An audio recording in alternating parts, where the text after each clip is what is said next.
पहाड़ों में हो रही बर्फबारी और पश्चिमी विक्षोभ के चलते प्रदेश में भी सर्दी के तेवर तेज हो गए हैं। बीते 3 दिनों से प्रदेश में शीतलहर चल रही है और तापमान में भी लगातार गिरावट दर्ज की गई है।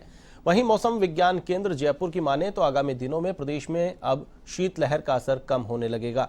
प्रदेश में सर्दी के असर और मौसम के बदलाव को लेकर हमारे संवाददाता ऋषभ पांडे ने मौसम वैज्ञानिक राधेश्याम शर्मा से की खास बातचीत। प्रदेश में इस वक्त कड़ाके की सर्दी का दौर जारी है। यदि बात करी जाए तो बीते दिनों रात का तापमान जहां 0 डिग्री के नीचे गया कई जिलों में, तो वहीं सीजन की सर्द रात भी दर्ज की गई। आज इसी पर बात करने के लिए हम मौसम विज्ञान केंद्र जयपुर में हैं और हमारे साथ निदेशक राधेश्याम शर्मा जी हैं। सर, इस बार की सर्दी की बात करी जाए तो शुरुआत गर्मी से होती है दिसंबर महीने की और अंत आते आते लगभग 3 से 4 जिलों में तापमान माइनस में जा रहा है। क्या स्थिति देख रहे हैं इस बार सर्दी की?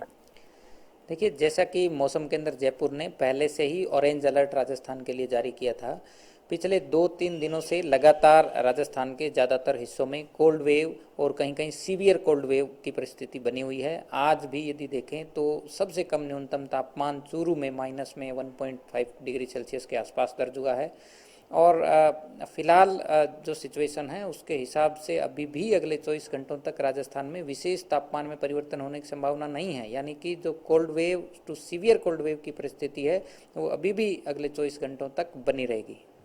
सर, बात करी जाए, बुलेटिन मौसम विज्ञान केंद्र ने जारी किया था कि आगामी जो दिन हैं उसमें जो जनवरी की 2 और 3 तारीख है उसमें बारिश होने की भी संभावना है। तो प्रदेश के लोगों के लिए इतनी ठंड हो रही है, मुख्यमंत्री अशोक गहलोत जी ने भी लगातार इसको लेकर अलर्ट किया था।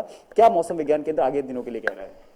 देखिए, बात करें यदि नए साल की, करीब करीब 1 जनवरी के आसपास में एक बार फिर से विंड पैटर्न राजस्थान में चेंज हो रहा है।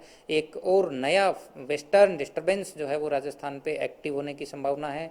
तो उम्मीद है कि 1 जनवरी रात्रि से पूर्वी राजस्थान में एक बार फिर से आसमान में हल्के बादल छाएंगे और रात्रि मिनिमम टेम्परेचर में 2 से 3 डिग्री तक की बढ़ोतरी होगी। यानी कि जो कोल्ड वेव स्पेल चल रहा है उसमें राहत मिलने की संभावना है। और 2 जनवरी और 3 जनवरी को राजस्थान के पूर्वी राजस्थान, स्पेशली जयपुर, भरतपुर, कोटा संभाग के जिलों में कहीं कहीं मेघ गर्जन के साथ में हल्के या कहीं कहीं हल्के से मध्यम दर्जे की बारिश होने की भी संभावना बनी हुई है। सर, एक आखिरी प्रश्न मेरा रहेगा कि जिस तरह से बुलेटिन जारी कर रहे हैं आपने बीते दिनों भी किया था, आगामी जो पूरे सर्दी के अभी महीने बचे हुए हैं, कितनी ठंड इस बार और पड़ेगी? क्योंकि जिस तरह से देखा जाए, जितनी अभी माइनस में टेम्परेचर शिमला में नहीं गया था उससे ज़्यादा माउंट आबू में चला गया, तो किस तरह से इस बार आप देख रहे हैं? देखिए, स्पेशली विंटर सीजन में हर दिन टेम्परेचर एक जैसा नहीं रहता है। Day to day western disturbance system हो या दूसरा कोई वेदर सिस्टम हो तो उस पर डेली का टेम्परेचर चेंज डिपेंड करता है। उसी के आधार पे पिछले 3-4 दिनों से राजस्थान में एक एक्सट्रीम कोल्ड स्पेल गया है। अब उम्मीद है कि 1-2 जनवरी से टेम्परेचर्स नॉर्मल होंगे और एक कंपैरेटिवली वार्म स्पेल या यूं कहें कि वेट स्पेल होगा। उसके बाद में डिपेंड करता है कि विंड पैटर्न क्या रहता है या कोई पीछे वेस्टर्न डिस्टर्बेंस या कोई वेदर सिस्टम है, तो day to day temperature vary करता है। बिल्कुल, आप देख सकते हैं कि आने वाले दिनों में रजाई में आपको दुबकना पड़ सकता है, क्योंकि जनवरी के पहले हफ्ते में जहां प्रदेश के 3 संभागों में बारिश की संभावना ही बताई जा रही है, तो वहीं आने वाले दिनों में आपको जो चल रही शीतलहर है उससे भी राहत मिलेगी। कैमरा पर्सन विजय मिश्रा के साथ Rishabh Pandey, A1 TV news, Jaipur.